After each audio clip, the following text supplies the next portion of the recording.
ये वीडियो उन लोगों के लिए होने वाला है जो एसएससी जीडी के एग्ज़ाम की तैयारी कर रहे हैं और एग्ज़ाम को क्वालिफाई करना चाहते हैं।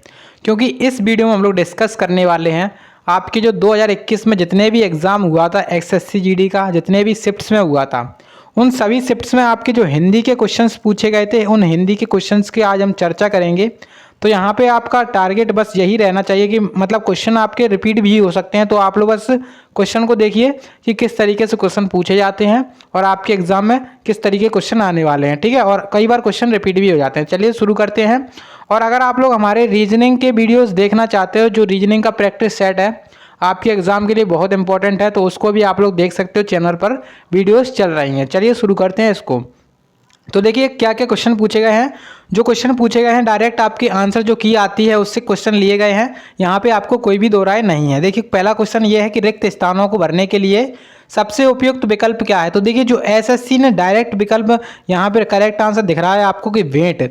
तो क्वेश्चन को पहले पढ़ना है आपको। क्वेश्चन में क्या लिखा है कि शिक्षक दिवस पर छात्रों ने शिक्षक को पुस्तक, अब देखिए ऑप्शन पढ़ना है, पुस्तक की, क्या की पुस्तक, हस्तगत, प्रदान या फिर भेंट और या फिर दान। देखिए दान क्या होता है, दान जब आप लोग जानते हैं दान मतलब क्या होता है, कोई भी जो अपना छात्र है वो क्या शिक्षक को दान दे सकता है, नहीं दे सकता है। लेकिन अगर हम बात करें प्रदान की तो प्रदान भी नहीं होगा। तो मतलब कुछ लोग प्रदान भी इसमें आंसर लगा सकते हैं, लेकिन प्रदान यहाँ पे होने वाला नहीं है। करेक्ट आंसर क्या है यहाँ पे भेंट, इसका करेक्ट आंसर, यानी कि शिक्षक दिवस पर छात्रों ने शिक्षकों का दी पुस्तक भेंट की, ठीक है। चलिए अगला क्वेश्चन देखते हैं। अगला क्वेश्चन है यहाँ पे जो कृपण है इसका विलोम क्या है। तो देखिए जो कृपण है जो इसका विलोम हमसे पूछ रहे हैं, कृपण का विलोम क्या है।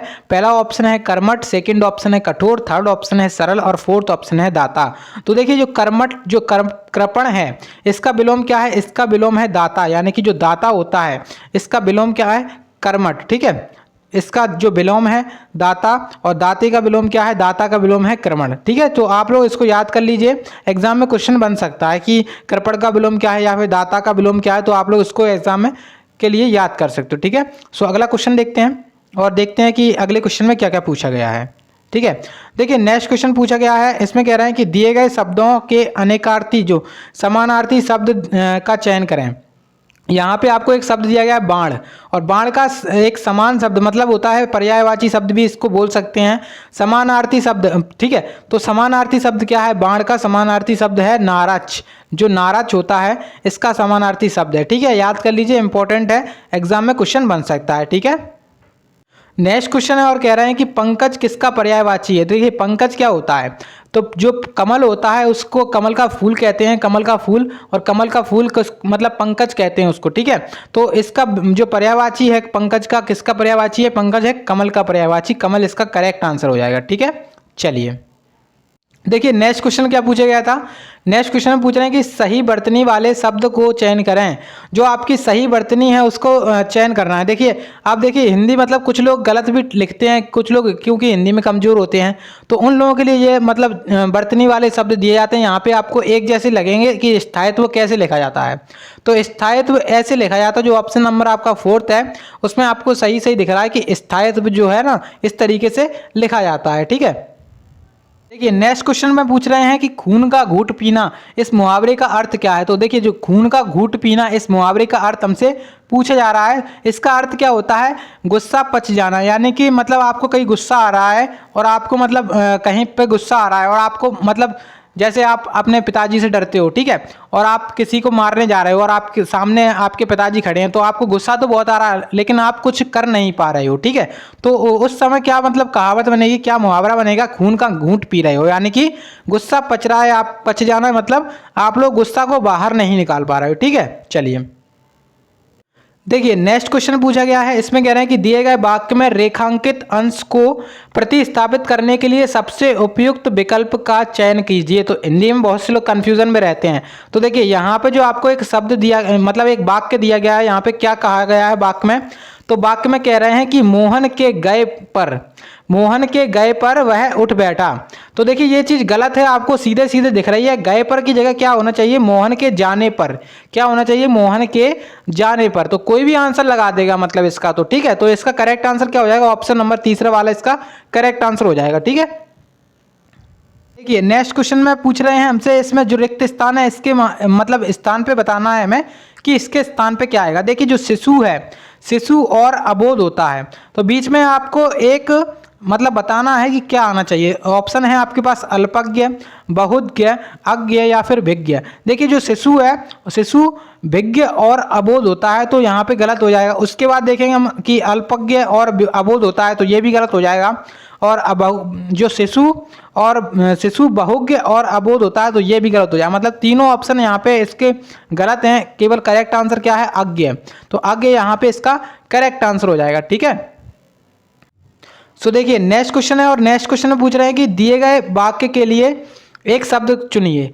यहाँ पे देखिए एक वाक्य दिया गया आपको, यहाँ पे कह रहे हैं कि अपने पास रखी हुई दूसरे की वस्तु को क्या कहा जाता है। आपके पास कोई वस्तु है, आपके दोस्त की वस्तु है मान लो, ठीक है।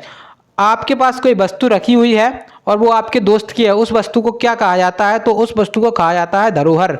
मतलब किसी दूसरे की संपत्ति है, वो धरोहर कहा जाता है। तो इसका करेक्ट आंसर क्या हो जाएगा, ऑप्शन नंबर सेकंड इसका करेक्ट आंसर हो जाएगा।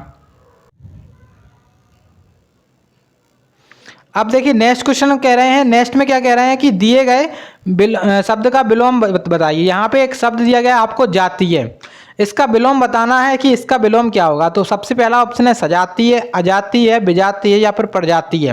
तो जो जातीय होता है इसका विलोम होता है विजातीय। ऑप्शन नंबर जो थर्ड वाला है इसका करेक्ट आंसर है। लगभग सभी लोग इसका करेक्ट आंसर लगाने वाले हैं। ठीक है, अब देखिए नेक्स्ट क्वेश्चन कह रहे हैं कि पृथ्वी का गोल रूप, जो रूप है यहाँ पे आपको रूप के स्थान पे बताना है कि क्या आएगा। रूप के स्थान पे कि पृथ्वी का रूप गोल है, रूप के स्थान पे हमें क्या लगाना। देखिए प्रारूप, स्वरूप, प्रकार या फिर आकार। तो सीधा सीधा समझ में आना चाहिए आपको कि पृथ्वी का आकार क्या है, गोल है। ठीक है, रूप से यहाँ पे कोई भी तात्पर्य निकलने वाला नहीं है, आकार से यहाँ पे बिल्कुल सही तात्पर्य निकलेगा कि पृथ्वी का आकार कैसा है, गोलाकार है। लेकिन वो सही नहीं है बात, क्योंकि पृथ्वी का आकार कैसा है, मतलब पृथ्वी कैसी है, अंडानुमा है। ठीक है, जो अंडा होता है उसके टाइप की होती है थोड़ी सी पृथ्वी। ठीक है, कर्व टाइप है थोड़ी वो। ठीक है, चलिए कह रहे हैं इसमें क्या कह रहे हैं आपसे कि धन से संबंध रखने वाला वाक्यांश के लिए एक शब्द होगा। तो धन से संबंध रखने वाला वाक्यांश के लिए एक शब्द कौन सा है, आर्थिक, भौतिक, संपत्ति शास्त्र और अर्थशास्त्र। तो देखिए जो मतलब थोड़ा सा भी आप लोग अगर हिंदी पढ़ के जाते हो एग्जाम में, तो ये क्वेश्चन आपका छूटने वाला नहीं है। जो धन से संबंध रखने वाला होता है उसको क्या कहते हैं, आर्थिक कहते हैं। तो इसका करेक्ट आंसर क्या हो जाएगा, इसका करेक्ट आंसर हो जाएगा ऑप्शन नंबर तीसरा वाला करेक्ट आंसर है। ठीक है, देखिए नेक्स्ट क्वेश्चन कह रहे हैं, इसमें क्या कहा जा रहा है आपसे कि दिए गए वाक्य के किस भाग में त्रुटि है। यहाँ पे आपको ये बताना है कि किस भाग में त्रुटि है। देखिए यहाँ पे कह रहे हैं कि उसने आवाज़ देकर पूछा, उसने क्या देकर, आवाज़ देकर पूछा। अब कह रहे हैं ऑप्शन में आवाज़, सेकंड ऑप्शन है उसने, थर्ड ऑप्शन है पूछा और फोर्थ ऑप्शन है देकर। तो देखिए यहाँ पे थोड़ा सा अजीब सा नहीं लग रहा है आपको कि उसने आवाज़ देकर पूछा, तो ये थोड़ा सा अजीब लग रहा है। यहाँ पे इन्होंने आंसर बताया इसका आवाज़, जो एसएससी है ना उसने इसका आवाज़ आंसर बताया है। अगर ये आपको थोड़ा मतलब समझ में आ रहा है तो प्लीज़ एक बार कमेंट जरूर करिएगा कि इसमें आवाज़ इन्होंने किस लॉजिक से लगा दिया है। ठीक है, अब देखिए नेक्स्ट क्वेश्चन, और नेक्स्ट क्वेश्चन में कह रहे हैं कि दिए गए वाक्यांश के लिए शब्द दीजिए। एक शब्द देना है, यहाँ पे आपको एक वाक्य दिया गया है, इसका एक शब्द देना है। देखिए क्या कह रहे हैं, खेतों में मेड़ों से बनाए गए छोटे छोटे वर्गाकार या आयताकार भाग को क्या कहते हैं। जो आयताकार भाग होता है मेड़ों से बनाया जाता है उसको क्या कहते हैं। यहाँ पे ऑप्शन है क्यारी, सेकंड ऑप्शन है नहर, थर्ड ऑप्शन है परनाल और फोर्थ ऑप्शन है नाली। तो देखिए सभी लोग जानते हैं जो क्यारियाँ बनाई जाती हैं उनको कहा जाता है, जो आयताकार या फिर वर्गाकार की बनाई जाती हैं उनको क्या कहते हैं, क्यारी कहते हैं। तो क्यारी यहाँ पे करेक्ट आंसर है, ऑप्शन नंबर इसका फर्स्ट वाला करेक्ट आंसर है। ठीक है, चलिए नेक्स्ट क्वेश्चन में आपसे सही वर्तनी पूछा गया है कि सही वर्तनी वाले शब्द का चयन कीजिए। देखिए यहाँ पे आपको वर्तनी से संबंधित क्या होता है, मतलब सही से लिखा हुआ हो। मतलब आप अगर हिंदी सही से लिखते हो तो हिंदी में कैसे लिखा जाएगा, सूर्पणखा। जो सूर्पणखा थी उसको कैसे लिखा जाएगा। देखिए पहला ऑप्शन ही करेक्ट आंसर है इसका, सूर्पणखा। जो सीटी वाला सा है यहाँ पे बनने वाला है, पा के ऊपर रा लगेगा और यहाँ पे अड़ा बनेगा और यहाँ पे एक खा बन जाएगा। ठीक है, सूर्पणखा यहाँ पे करेक्ट आंसर है, ऑप्शन नंबर फर्स्ट वाला। ठीक है, अब देखिए नेक्स्ट क्वेश्चन है, और नेक्स्ट क्वेश्चन में कह रहे हैं कि दिए गए वाक्य का वह भाग ज्ञात करें जिसमें कोई त्रुटि है। यहाँ पे ऐसे भी क्वेश्चन आपसे पूछ लिए जाते हैं कि वाक्य में कोई त्रुटि दे दी जाएगी, मतलब कोई गलती दे दी जाएगी आपको, और वो आपको पार्ट निकालना पड़ेगा, मतलब जो जिस पार्ट में गलती है उस पार्ट को निकालना पड़ेगा। ठीक है, तो देखिए यहाँ पे वाक्य दिया गया है आपको कि कभी कभी आकाश में दिखाई देने वाला उल्का पतन एक विलक्षण घटना है। अब देखिए यहाँ पे उल्का पतन एक विलक्षण घटना है, यहाँ पे ये इस पार्ट में गलती है। ठीक है, अब इस पार्ट में गलती है तो है मतलब कैसे क्या कर सकते हैं इसमें। ठीक है, इसका करेक्ट आंसर यहाँ पे इन्होंने जो एसएससी वेबसाइट है इनने क्या बनाया है, उल्का पतन में एक विलक्षण घटना है। ठीक है, तो इसका करेक्ट आंसर ये है, इस पार्ट में गलती है यहाँ पे। ठीक है, अब गलती क्या है वो आप लोग मुझे कमेंट बॉक्स में जरूर बताएं।